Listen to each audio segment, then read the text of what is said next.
desviar o meu raciocínio aqui, tá? Temos 27 tribunais do trabalho, uma merda para um país como o nosso. O Ministério do Trabalho deveria acabar. Pode ficar na justiça, com certeza. Sim. O Paulo pode falar melhor disso. Bom, isso daí eu tenho uma opinião que...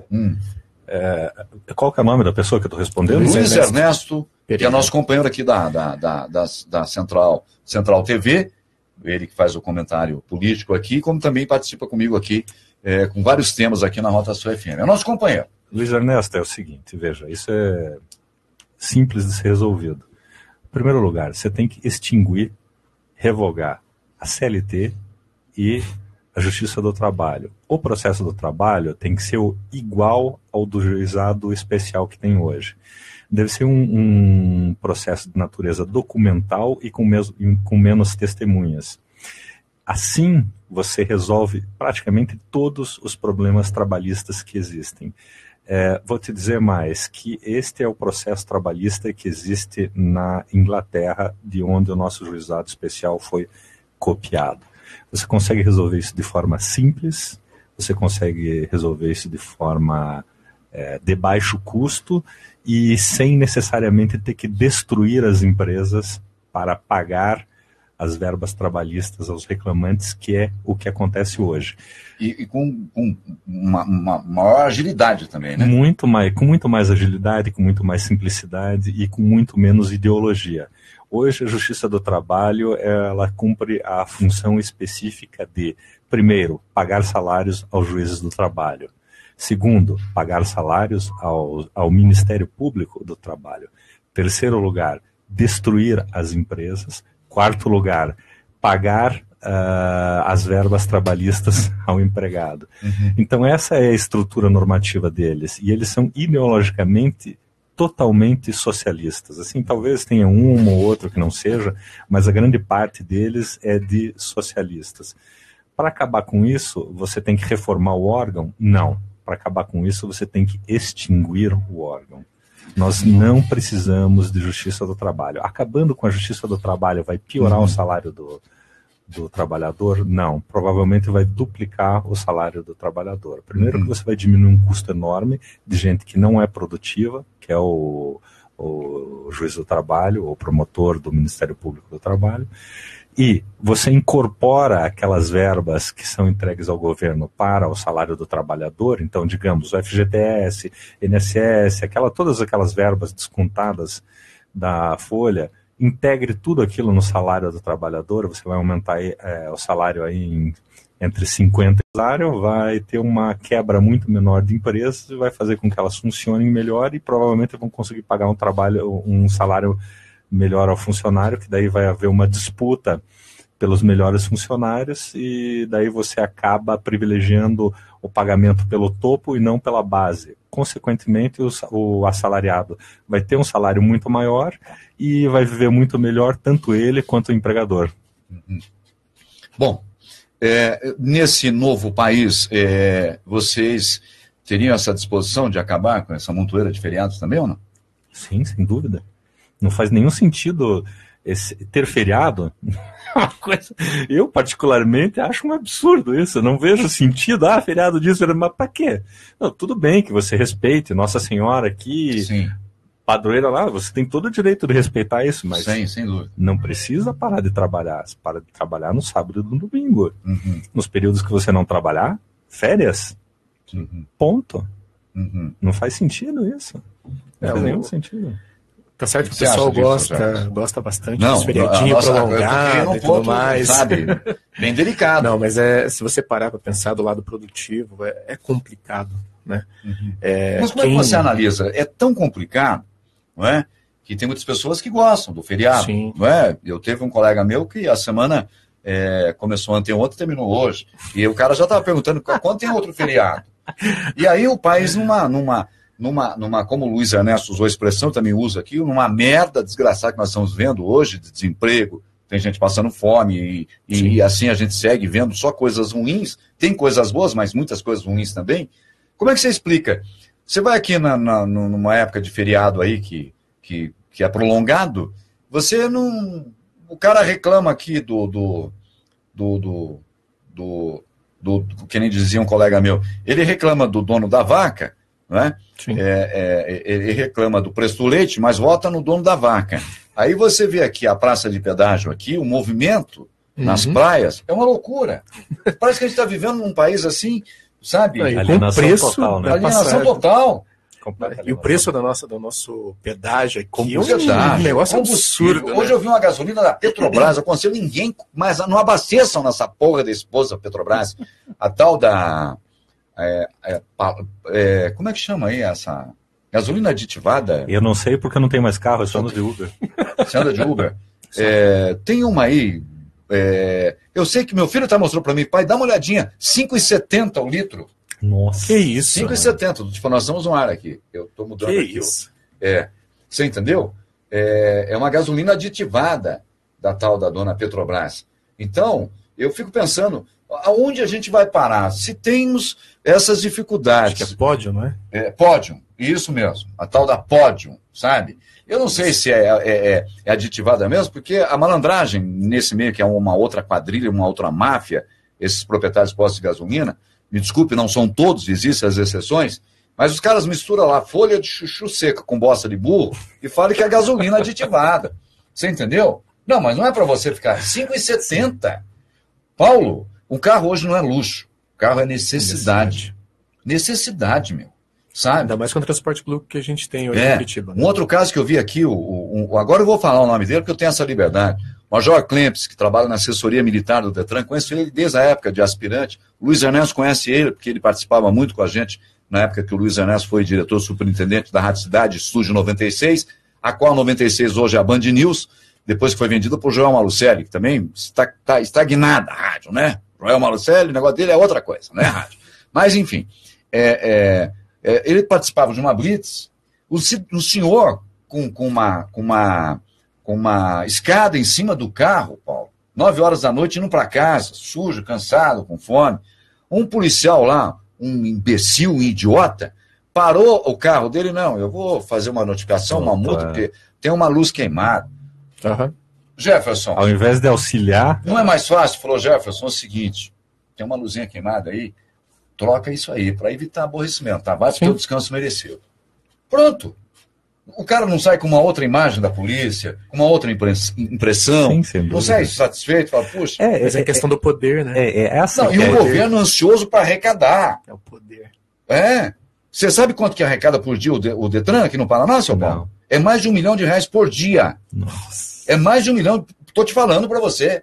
Tô te falando isso porque lá dentro, tem pessoas que trabalham lá, por Geraldo, é um absurdo. Isso aqui é um absurdo, sabe? Eles queriam comprar um helicóptero no governo passado. E aí o próprio Major Campos falou, gente, helicóptero, vocês são loucos. A comunidade vai pensar, não, mas a gente pode usar lá de cima para fiscalizar. Não, parem com isso, sabe? Se for para comprar para fazer uma ambulância, para socorrer, é válido, mas é mais de R$1 milhão por dia que o Detran aqui no Paraná arrecada, seu Paulo. Vai ver esses leilões que eles fazem, sabe? Eles começam lá, não, tem um Audi 1983 por 2.000, não é?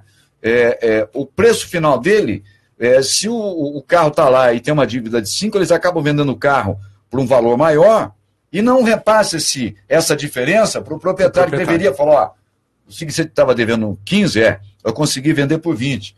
Então 15 fica comigo e 5 eu vou te devolver porque o carro é seu. Tem isso também? Não, mas não fazem isso. Não fazem isso. Fica o valor integral? Paulo. E não. O cara perde o carro. Então que país é esse, meu? Não, e o pior, muitas vezes acaba perdendo o carro, sabe por quê?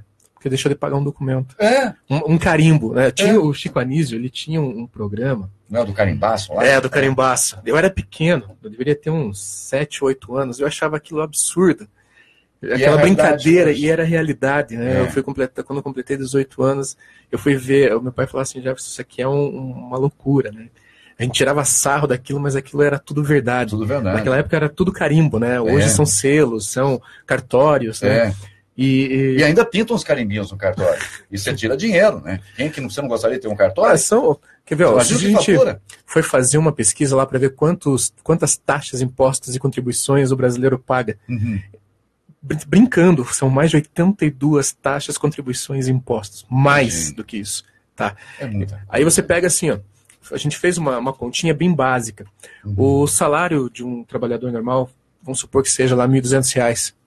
Só que o empregador ele não vai pagar R$ 1.200. Ele vai pagar R$ 2.400. Né? Porque ele paga para o empregado e paga para o governo. Então, nessa brincadeira, a gente já descobriu que o salário do empregado não é 1.200, é 2.400. É o dobro. É o dobro. É o dobro. É isso que eu falei, que tem que ser integrado no salário e não ir para o governo. Exatamente. Aí o que acontece? O governo já pegou 50% do teu salário. Tá? Aí o que ele faz? Ele embute mais 82 impostos, taxas e contribuições. Isso tudo somado em 2014 deu 42%. Isso em 2014. A gente está em 2018. A gente sabe que o nosso governo, todo ano, ele inventa alguma coisa nova ou aumenta alguma coisa. Então, isso daí deve ter subido um pouquinho mais. Aí, o que acontece? Você pega esses 42% de taxa de imposto e te retira daqueles 50% que te sobrou do teu salário. O que sobra para você? 8%? 10%? Sobra de 2.400, para o trabalhador sobra R$ 784. E para o governo vai 1.600 e poucos reais. É muita coisa. Então, gente, é inviável viver num país como esse. Não tem como. Não tem como. Impossível. Ontem o japonês aqui, o da Federal que estava comigo aqui, claro que é uma educação diferente, né? Sim. A educação deles, a criação deles é diferente. Eles são uns cavalos para trabalhar, né? Você sabe disso, né, pô? Tanto que você vê os conterrâneos aqui. Você não vê, é difícil você ver um japonês aí mendigando no meio da rua. Não é? Quase impossível, na verdade. Não vê. Para um japonês reclamar? Entendeu? Mas ontem ele comentou isso comigo, falou, Geraldo, a nossa educação, que eu acho que é o problema de tudo. Em off ele falou assim para mim. Falou, Geraldo, a nossa educação é o problema de tudo. Se a gente quer mudar esse país, nós temos que começar pela educação. Pela base. Sabe? Lá desde pequenininho, sabe? Não é ficar falando, não, olha, você tem que atravessar só na faixa de pedestre. Não é só isso. É além disso. Né, Jefferson? Sim, eu tinha que ter todo um trabalho de base, começando ali já na pré-escola, né? Eu vejo assim uma diferença gigante para uma criança que faz escola pública e a criança que faz escola particular. Antigamente era o inverso. Era o inverso.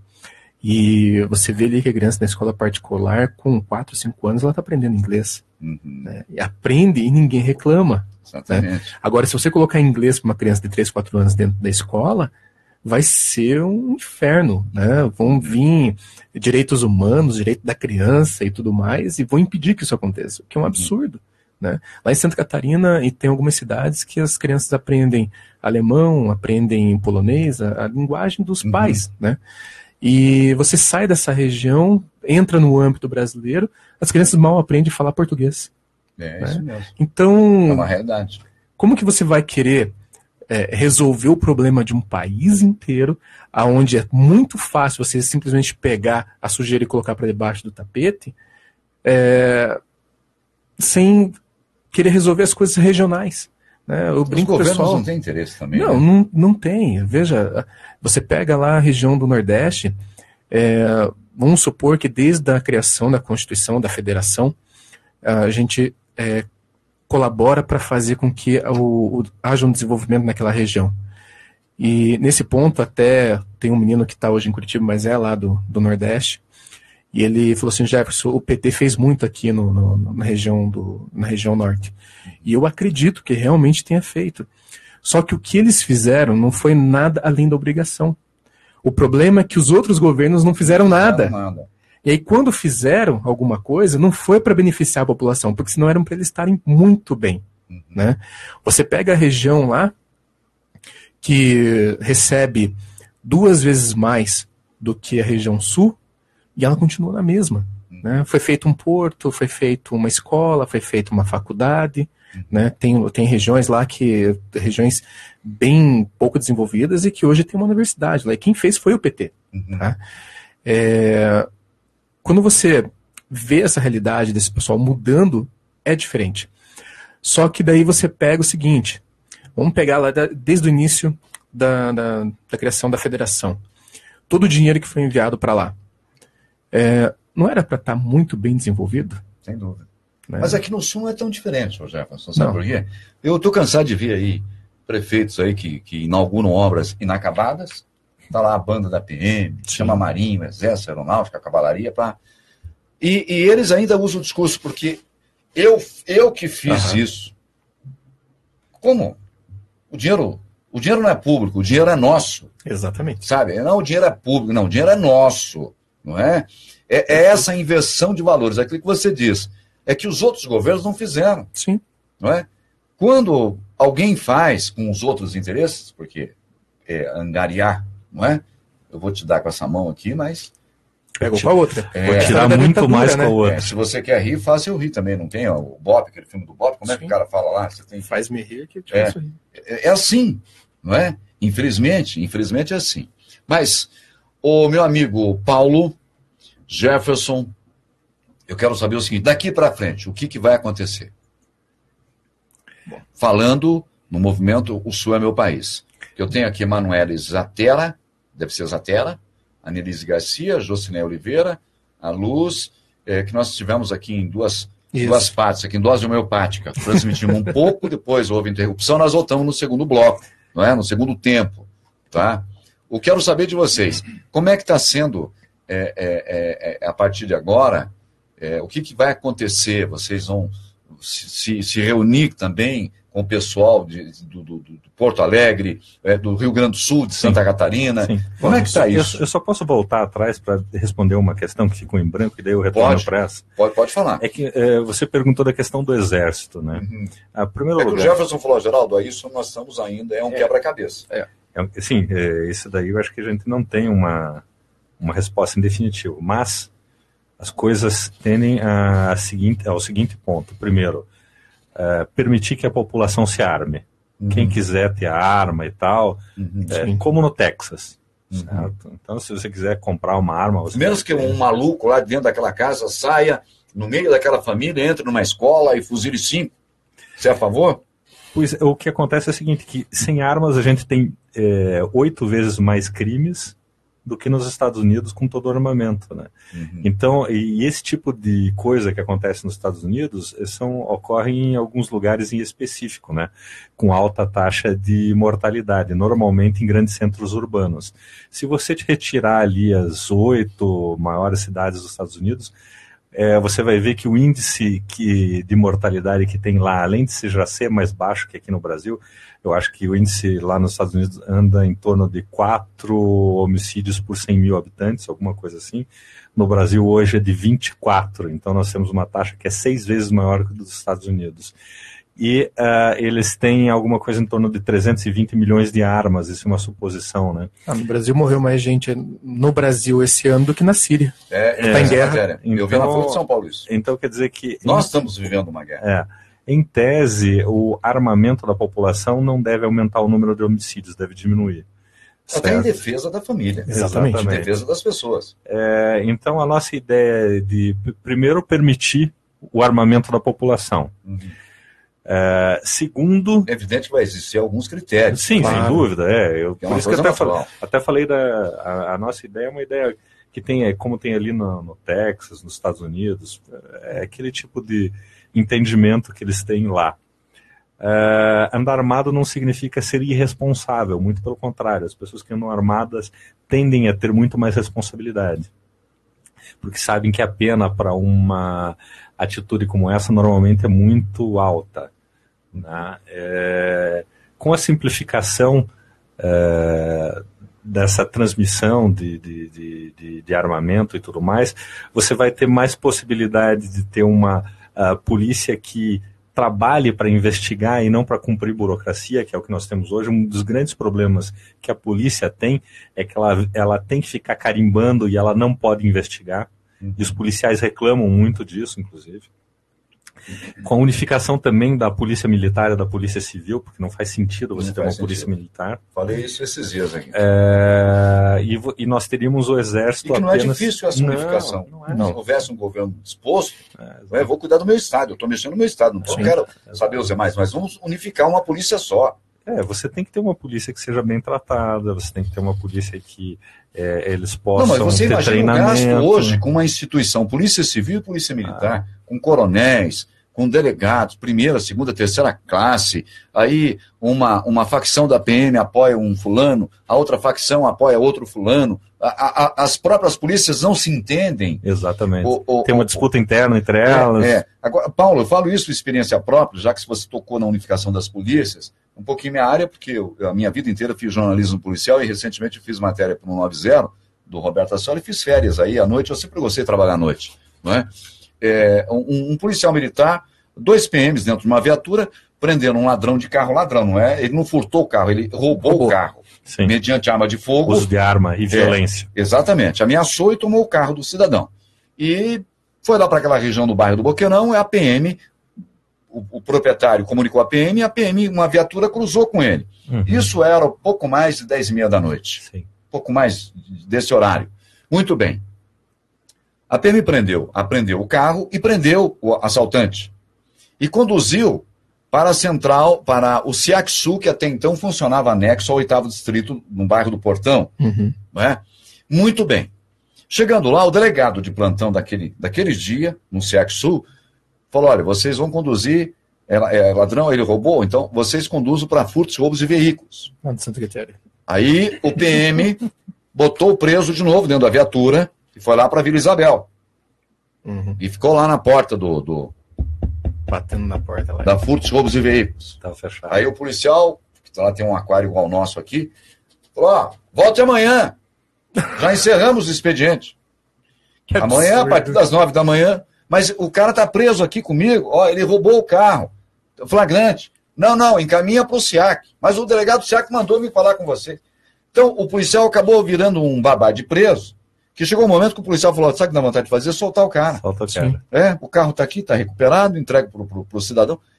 Porque as polícias falta não racionalidade. Você entendeu? Você imagina quanto que não custa isso? Parece que não tem inteligência disponível para resolver os problemas mais simples. Sim. Paulo, por essa luz, não aconteceu nenhuma, nem duas. Acontece todo dia. Várias vezes e continua acontecendo. Você entendeu? Continua acontecendo. Porque se você for dentro do quartel da Polícia Militar, um soldado, isso aqui é importante para vocês, um soldado que é formado, que nós pagamos a escola dele, o fardamento, a alimentação, a educação, a disciplina dele, fica 3 PMs, são soldados, tem lá uma vez um cabo, que às vezes aparece, mas esses PMs ficam à disposição do comandante-geral para servir cafezinho.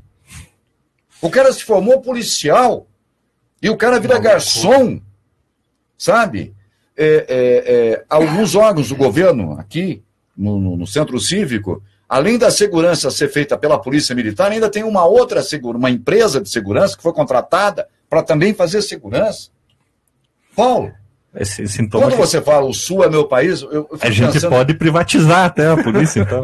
Não, já que a gente vai contratar ela mesmo. Imagine, quanto que não custa isso, como eles dizem, contribuinte, né? Que eu fico revoltado, né? Escravo. Nós somos escravos. Escravo. Você concorda ou não? Concordo. Então, aí você vai ler no QG da Polícia Militar, um batalhão enorme, né? O motorista do comandante é PM, sabe? O ajudante-geral é PM, sabe? O cara que vai pintar a casa do comandante é PM. O cara que pinta o quartel é um PM que se formou para ser policial. E aí você vai na assessoria de imprensa, trabalham 30 dentro da assessoria de imprensa da Polícia Militar. 30 pessoas. Para você conseguir uma notícia, você não consegue. Eu não sei o porquê disso. Saia dali da quinta seção, vamos para as regionais dos bairros. Recentemente protocolei, a semana passada aqui na regional do bairro do Pinheirinho, tinha 4 moças no balcão assim. Eu cheguei, encostei no balcão também, fiquei esperando. Falei, vamos ver o que elas vão perguntar para mim. Sério? Daí, repartição pública nunca faça isso, tá? Uma conversou, pois não. Falou, olha, eu vim fazer um protocolo que você pode me atender. Só um minutinho. Fulana, por que ela não pega o papel? Chamou uma outra menina para vir pegar o ofício para levar lá numa outra sala para um outro carimbar. Aí entra a tua história do carimbaço. Rapaz, pare. As dificuldades que a gente está vendo de pessoas empregadas. Aqui um exemplo, tem uma colega nossa aqui, jornalista, que veio do estado de São Paulo. Está 3 meses pedindo emprego, ô Pão. 3 meses.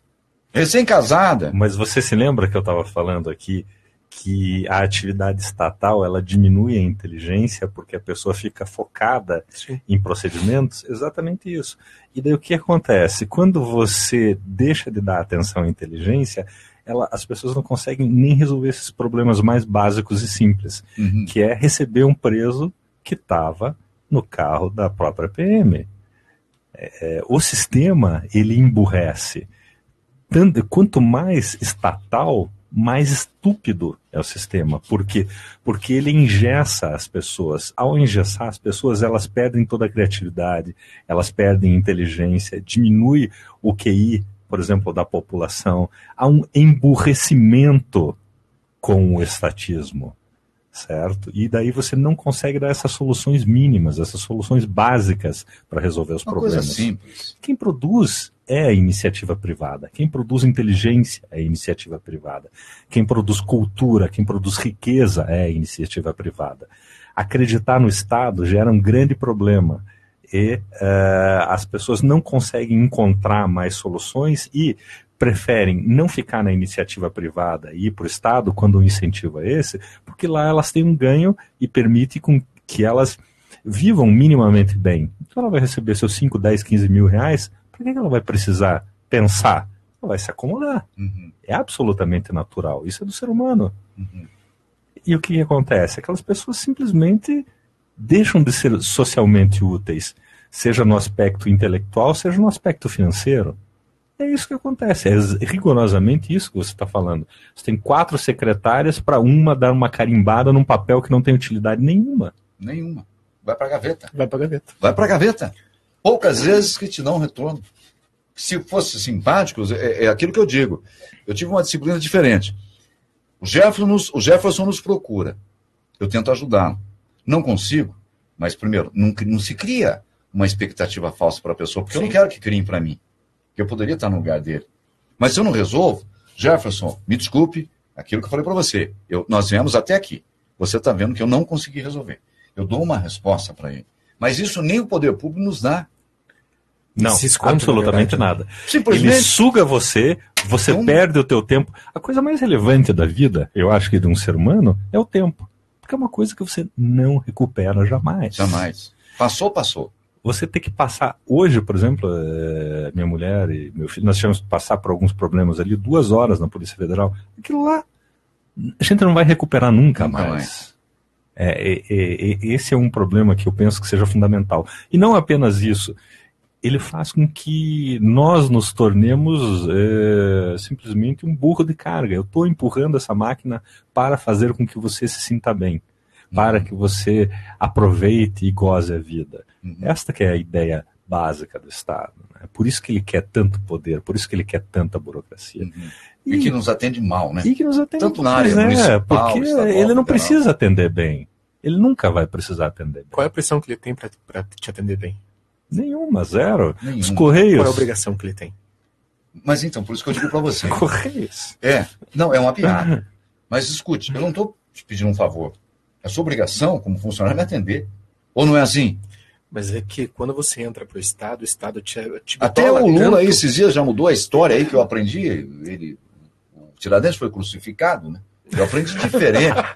Então, não é sério. É umas coisas assim que você começa, rapaz, não que eu tenho um IQI elevado. Mas que agora ele está lendo bastante. Eu também tenho as minhas limitações e trabalho dentro disso. Eu não vou me envolver. É a mesma coisa que você fala, Geraldo, o cara lá está com uma unha encravada.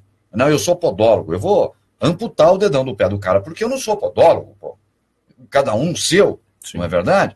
Mas você vê assim umas coisas que você não precisa ter um QI elevado. Você falou do Lula, né? Mas teve o Joaquim Barbosa que disse que quer ser o primeiro negro, né? Ele quer matar, ele quer matar o Nilo Peçanha, né? Quer retirar o Nilo Peçanha da história. A própria Gazeta colocou, não é o primeiro negro presidente nesse país, não é?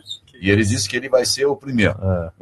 Mas, enfim, a gente pensa tudo isso, a gente debate esses assuntos, porque as pessoas que estão nos acompanhando, acredito eu, que a esperança delas, se houver esse país do Sul, que não haja tanta sacanagem contra a gente. Sim. Falar o português, claro. Mas isso é fácil de resolver. É só você tirar a fonte. Você tira a fonte do dinheiro. Acabou. Você cria um incentivo Você tem que criar incentivos positivos, não incentivos negativos. É muito simples. O que é o incentivo positivo? O cara tem um Uber, vai pilotar o seu Uber, vai trabalhar, vai receber o seu dinheiro no final do dia. Puxa, que bom, vou poder ter férias. O Uber no Brasil pode isso? Não. Então o incentivo é negativo.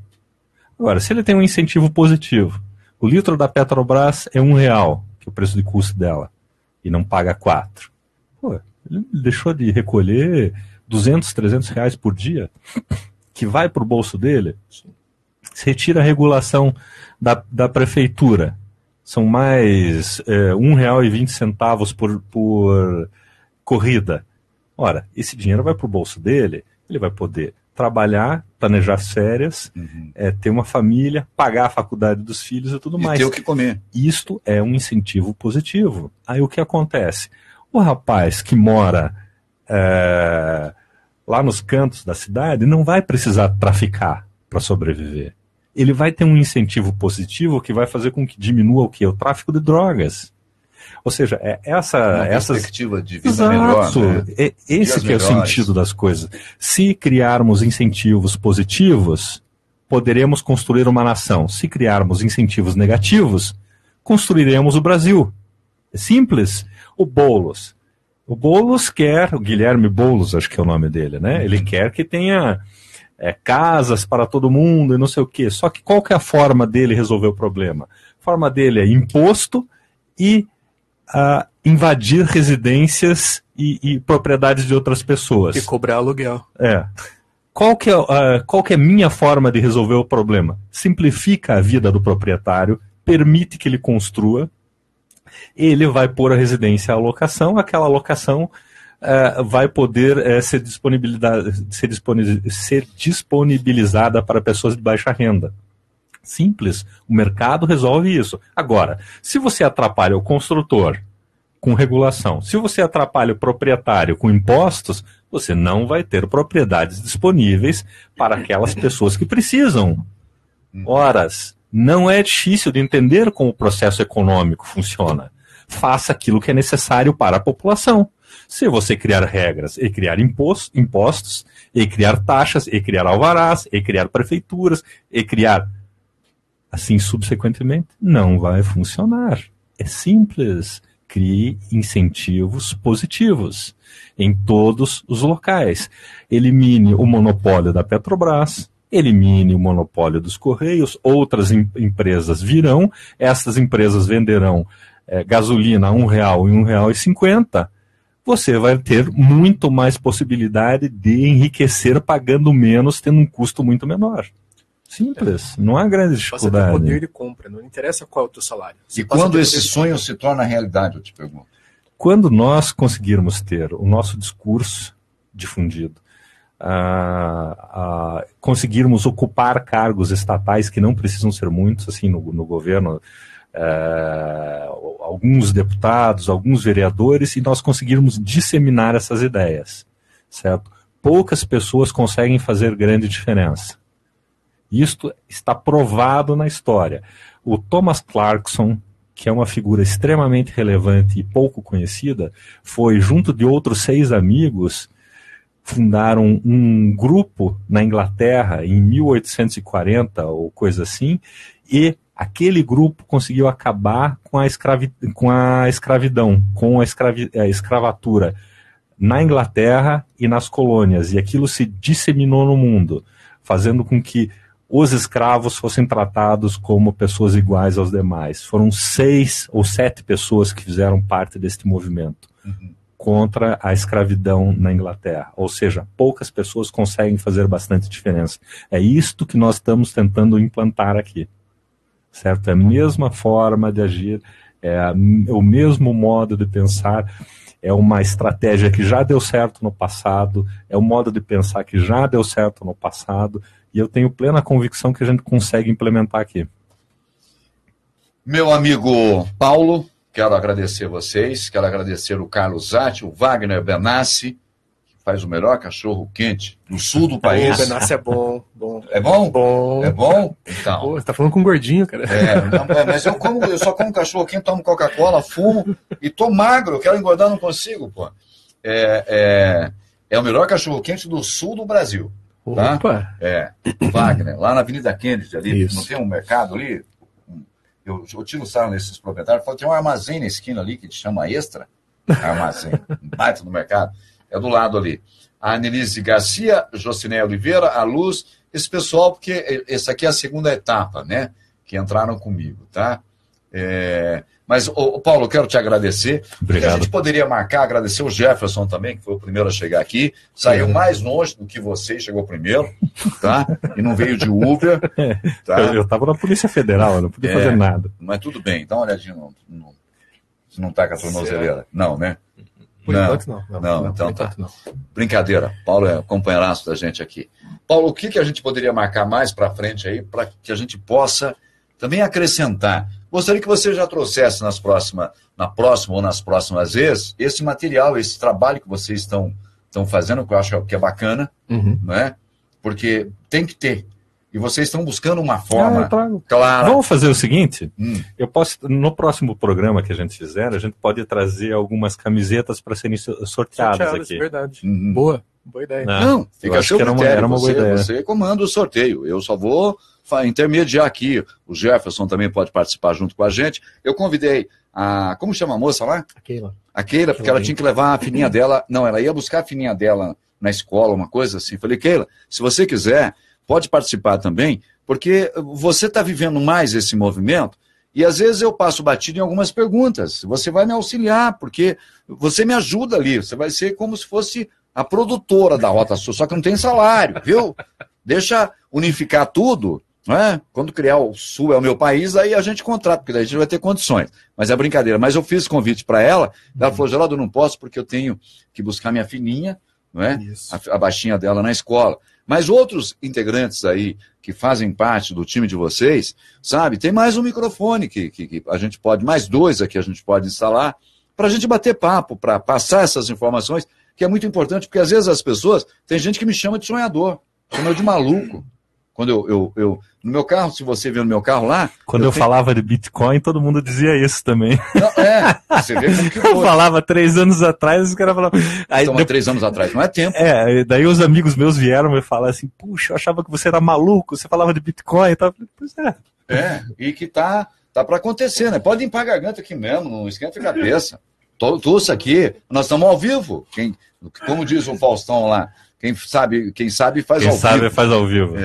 Mas enfim, mas não é, eu acho que é o ar-condicionado, que eu também estava que nem você, tá? Se quiser tomar uma água, ó, faz o seguinte, sai aqui, fora, passa o portãozinho lá, você vai ver, na garagem ali tem uma cozinha, entra ali, toma uma aguinha para dar um refresco ali para a garganta. Paulo, o que a gente pode marcar então para a próxima vez aí? Você que manda. Eu vou trazer um material aqui para a gente sortear. Eu posso trazer também o projeto que a gente está apresentando. A gente está trabalhando no site para deixar ele pronto para poder fazer as vendas e entrega disso tudo. Eu estou trabalhando com algumas pessoas para que elas publiquem matérias e tudo mais. Deixar um site pronto para as pessoas se cadastrarem e fazerem parte do movimento. Nesse momento tem alguma coisa que a pessoa possa acessar e já obter alguma informação ou ainda não vocês estão criando? Nós, na realidade, nós já tem algumas coisas criadas, mas ainda estão em desenvolvimento. A gente está esperando deixar isso um pouco mais acertado para daí fazer a divulgação concreta. Que a pessoa daí, caso queira obter informações, vai acessar aqui. Exatamente. Né? E vai ter toda a informação, inclusive com a participação, alguma dúvida. Exatamente. Digite ali que vai ter uma resposta. Essa é a ideia. Bacana. Exatamente isso. Legal. Paulo, muito obrigado mais uma vez. Obrigado a você. Tá? A gente marca aí para a próxima aí, semanas, não é? A hora que você vê que tem alguma coisa. E convidem o policial federal para a gente debater aí, que vai ser bacana. O André? Eu vou convidar o André. O André inclusive dá para fazer uma visita para mim aqui. Eu vou trazê-lo aqui. E ontem ele falou, não, Geraldo, você veja bem, não é bem assim. Sabe? Eu sei que não é bem assim. É que eles têm um temor em relação a isso, pela educação que tiveram, na realidade. Quando você começa a explicar a coisa, você quebra aquela estrutura. Não, eu quero trazer também o Luiz Ernesto, sabe? Porque por isso que eu peço para as pessoas, porque tem algumas emissoras de rádio, eu tenho 30 anos de rádio, eu acho que eu aprendi um pouquinho, né? Mas tem pessoas que acham assim, que o ouvinte é para ouvir. Não. O ouvinte não é para ouvir. É para participar. O ouvinte é para participar, é para elogiar, para criticar. Ó, o programa tá bom, o programa tá uma bosta. Tem essa liberdade, Paulo. Tem que ter essa liberdade. Entendeu? O caso aqui, por exemplo, do James Harrison. Harrison. James Harrison. Harrison. O James chama um intervencionista militar.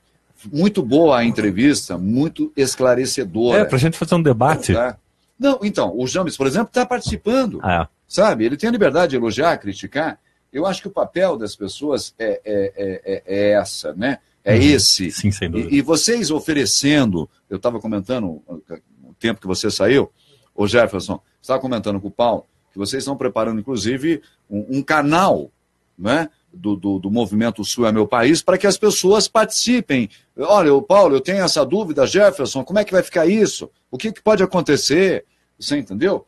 Se aproximar, abrir esse canal. E repito mais uma vez, para vocês terem voz e vez, alguém, o Paulo, Jefferson amanhã, o depois de amanhã, não sei quem, o próprio James, alguém, diante desse sistema que nós estamos vivendo, tem que ter um mando político. Não tem como. Também acho. Sabe? Nós vamos nadar, vamos morrer na praia. Se não tivermos uma voz de representação, sabe? Até pode acontecer, mas isso, se vai demorar 50, vai demorar 200 para frente. Entendeu? Tem que ter essa voz de representação. E carregar sempre essa bandeira. Que eu acho que jamais, por maiores dificuldades que a gente tenha na vida, quantas pedradas, borrachadas já levei na vida.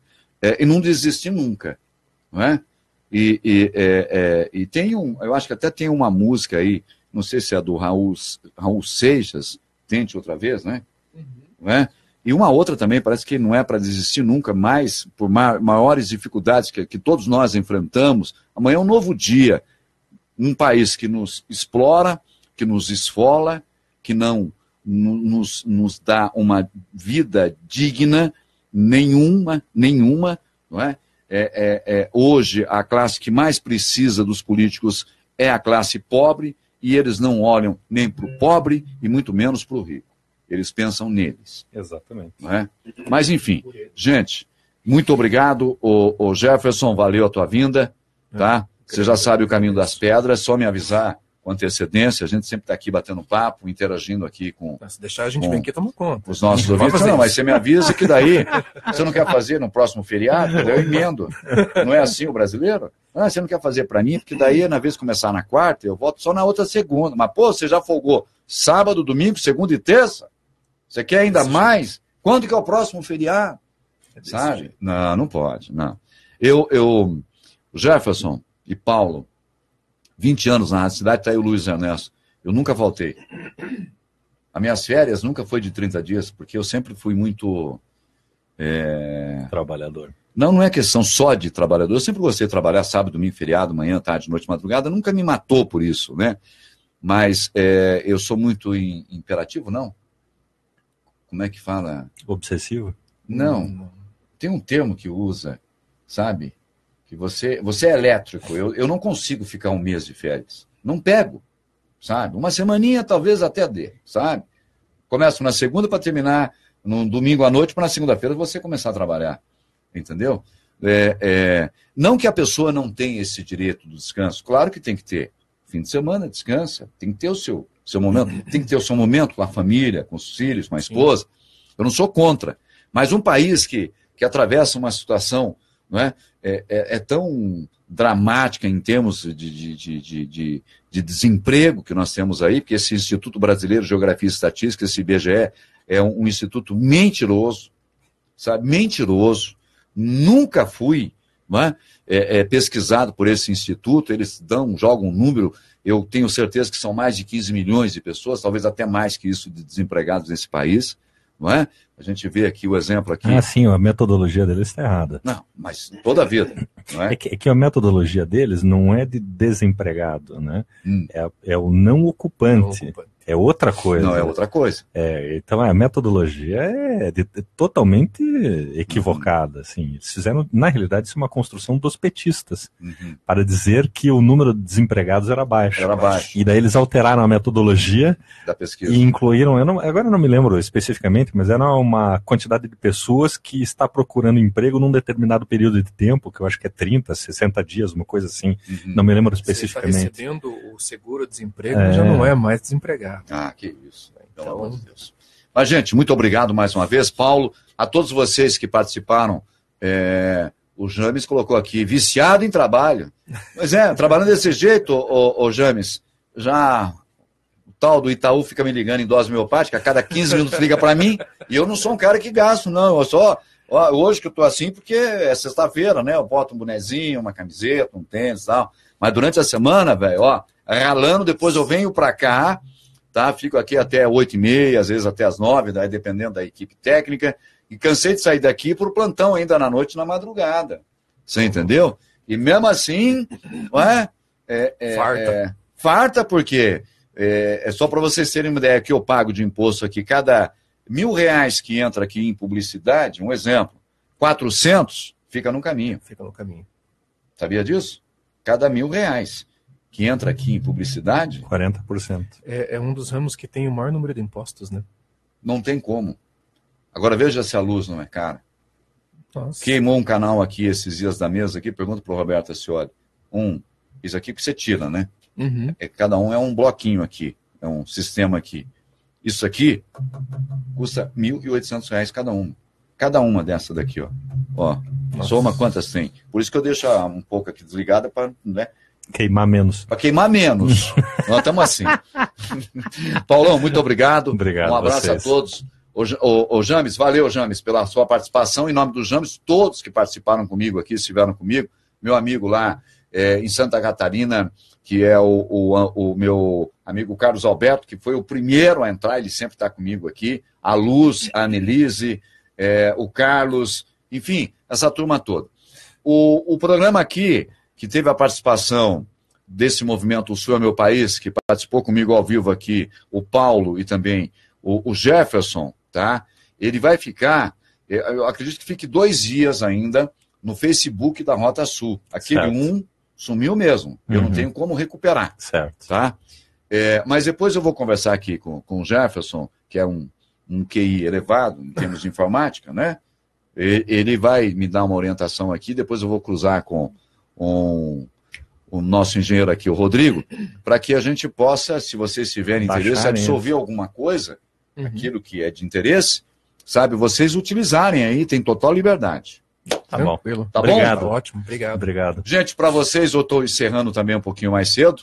Amanhã amanhã é sábado, né? Amanhã é sábado. Olha, eu acho que eu vou fazer o programa amanhã, tá? Porque nós não fizemos... tivemos um feriado essa semana, né? E eu acho que eu vou fazer, porque a semana foi muito curta, tá? A Cassiana mandou um beijo, tá te ouvindo. A Cassiana, não sei quem é a Cassiana, vocês que é da equipe aí, do Movimento Sul é Meu País, quem é a Cassiana? O James que falou para mim aqui. Não, James, é a tua esposa, né? É a esposa do James. Ô, Cassiana, também está convidada, tá? Apareça, pega o James aí, a hora que tiver um tempinho, tá? Fale com o Paulo, fale com o Jefferson aqui, aqui no Centro Cívico, tá? Venha para cá, bata um papo com a gente. É a esposa dele mesmo, o James, tá? Um abraço para vocês, muito obrigado. A Cassiana, o James, a moça... A Keila, tá? Que não pôde vir porque tinha que buscar a filhinha dela na escola. Eu falei, dê um puxão de orelha no maridão, manda ele ir buscar. Mas não, eu que tenho que buscar. Não foi possível ela estar aqui com a gente também. Mas quando houver a possibilidade, pode participar com a gente aqui. Nós estamos criando uma nova estrutura, tá?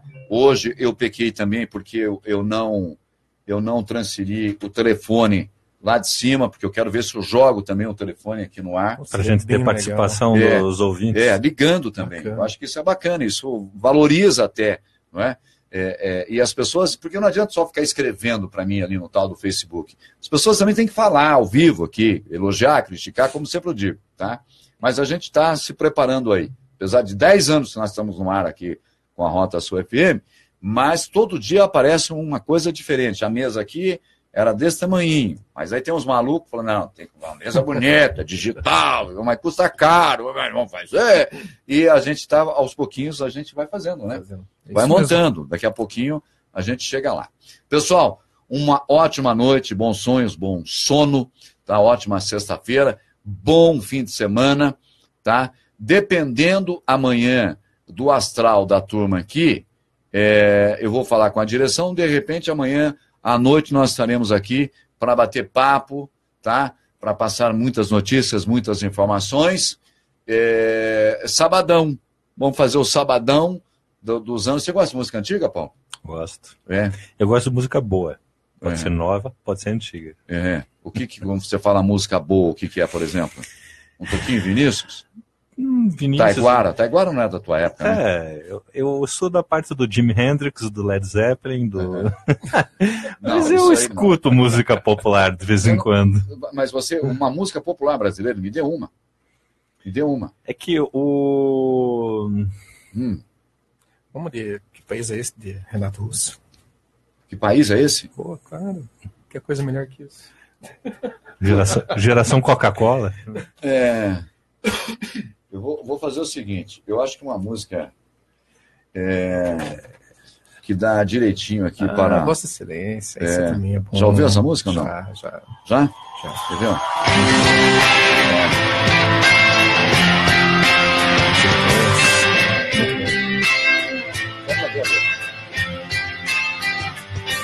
São as mangas dos senhores ministros, nas capas dos senhores magistrados, nas escolas dos senhores deputados, nos fundilhos dos senhores vereadores, nas perucas dos senhores senadores. Senhores, senhores, senhores, minha senhora, senhores, senhores, senhores, filha da puta, senhora, bandido, senhores, sorrindo para a câmera sem saber que estamos... Mas enfim, essa é a música que volta e meia eu toco aqui. Agora, o Jefferson já pediu Legião Urbana. Tudo a ver. É essa a letra dessa música, né? Encerro com ela então, com Legião Urbana. Um abraço, ótimo fim de semana e até mais.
sem sentido nenhum e que não trouxe, pelo menos até o momento, não trouxe nada de benefício, né? Nada concreto. Nada concreto, não melhorou nada, não resolveu nada. O carioca continua com medo, vivendo com medo, né? Volta e meia, eles falam em tal da bala perdida, eu não concordo com a bala perdida, porque se a bala perdida não acerta ninguém, a bala acertou alguém. Não é? Então aquilo é uma piada. Esse projeto de vocês, não é? Esse movimento de vocês, como que ficaria as nossas Forças Armadas? Olha, até eu estava comentando com essa mesma pessoa a respeito disso, né? Uhum. Talvez, acho que é uma das poucas coisas que a gente não achou uma resposta exata. Uhum. Exatamente. Pelo seguinte, existem países do mundo que eles fazem parcerias de defesa. Né? Então, os Estados Unidos mesmo, ele defende a Coreia do Sul, a República Dominicana, tem outros países que Porto Rico. Porto Rico é um estado americano. Então, tem países que nem exército tem. Um exemplo é a Suíça. Né? Lá, cada cidadão tem uma USE dentro de casa. Ele completou 16 anos, ele passa por um treinamento militar, e depois disso, terminou o treinamento militar, ele vai para casa e leva uma USE para casa. Né? É um dos países onde com a população mais armada do mundo. Né? Então, ainda a gente não conseguiu encontrar um bom termo para isso. Se vai ser privatizado, se vai ser uma parceria militar, ou se a gente vai arcar com os custos disso. Né? Que também não é tão ruim assim. Porém, a gente precisa saber até onde nós podemos ir com isso. Né? Se a gente quer um Estado mínimo, a gente tem que saber que não vai haver tantos funcionários públicos como existem hoje. Hoje, o funcionalismo público ele consome 60%, 70%, 80% de tudo que é arrecadado no país. É um absurdo. Né? Não existe uma empresa no mundo... É feroz. Né? É muito grande. Não existe uma empresa no mundo que não foi à falência utilizando 30%, 40% dos seus custos em administração. Né? E o Brasil faz isso. Marcelo Costa, boa noite, Geraldo. Que bom se esse sonho se tornasse realidade. Ele vai se tornar realidade, sabe? É isso que as pessoas precisam começar a ter a noção, porque eu sempre costumo... Essa é uma questão que, para mim, é muito fácil de ser respondida. Né? Eu imagino, isso como é que vocês pretendem transpor essa barreira? Não, mas isso vai acontecer. Meu Deus do céu. Essa questão...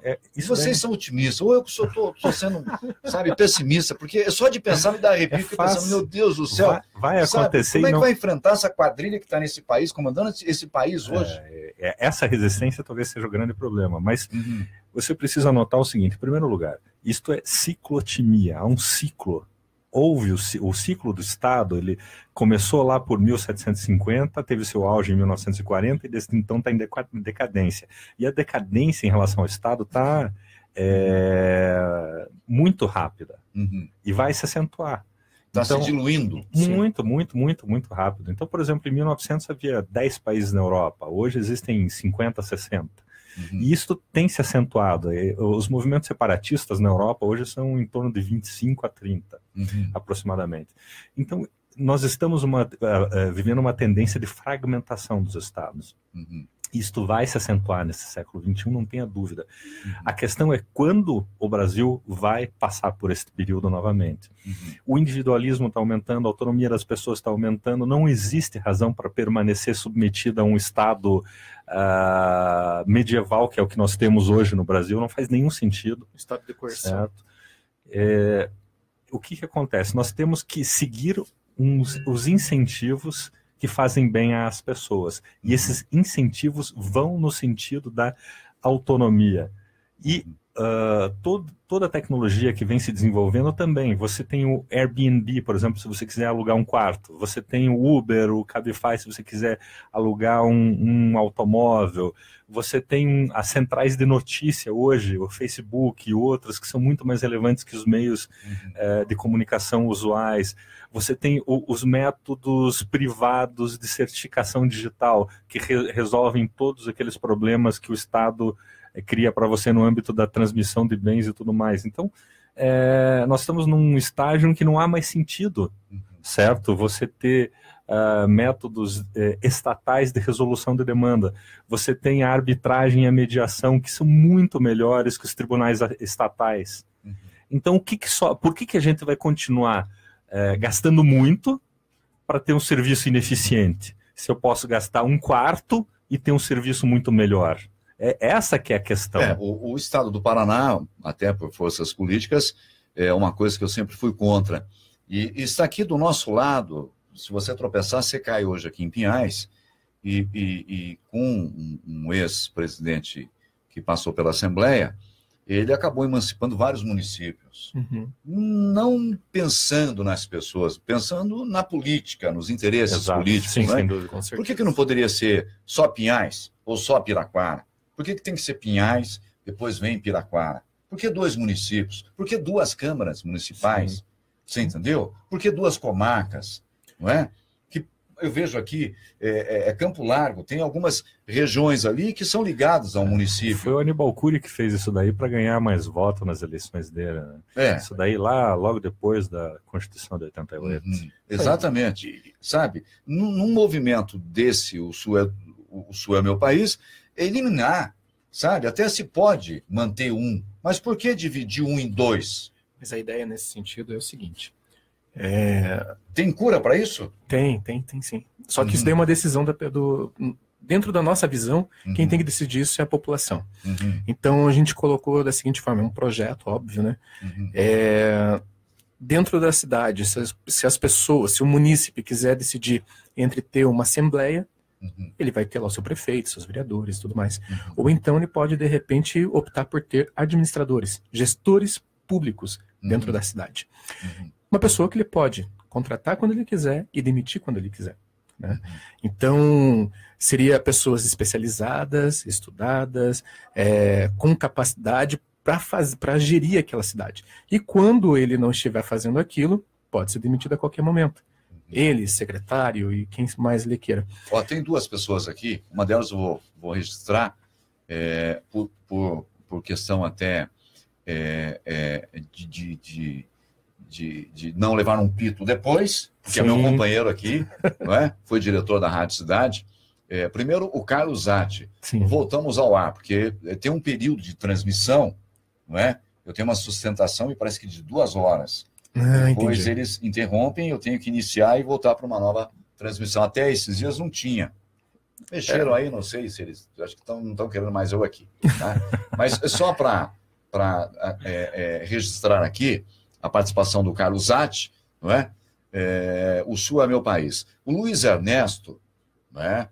Nosso companheiro, que foi vereador durante 5 mandatos aqui em Curitiba, não é? O filho de raízes de rádio, foi vereador representando as pessoas, né? De manhã, à tarde, de noite, porque aquilo que nós dissemos há pouco, às vezes o papel do poder público não é cumprido e cai lá no gabinete. Melhor é ter o parlamentarismo como... Deixa eu ver se consigo abrir aqui agora, né? Vamos ver aqui. Deixa eu ver se eu consigo abrir.